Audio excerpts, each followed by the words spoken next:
Yuqorida ko'rgan zavod Xitoyda joylashgan bo'lib, ma'lumotlarga ko'ra bir kunda 100 tadan ortiq snaryad ishlab chiqaradi. Bu bitta zavod.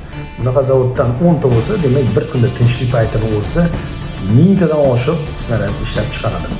Endilikda biz tarixda bo'lgan qurolli kuchlarimiz, ya'ni Amir Temurlik qo'shini, Jaloliddin Manguberdi va boshqa Bobur qo'shinlari bilan maqtanishni salgina to'xtatib, o'zimizni ham hozirgi paytdagi qurolli kuchlarimizni ham xuddi shunaqa darajaga yetkazishni harakatini qilish kerak. Albatta Xitoyning iqtisodiy holati, sharoiti, uning imkoniyatlari juda keng, lekin mana shunday bitta zavod hech bo'lmaganda O'zbekistonda bo'lsa, menimcha yaxshi bo'lardi. Chunki hozirgi kunda ko'rib turibmiz, xalqaro huquq sahnasida ham agarda orqasida qurolli kuchlar bilan, qurol aslaha bilan mustahkamlanmagan bo'lsa, qonun ishlamayapti, xalqaro huquq normalari ham.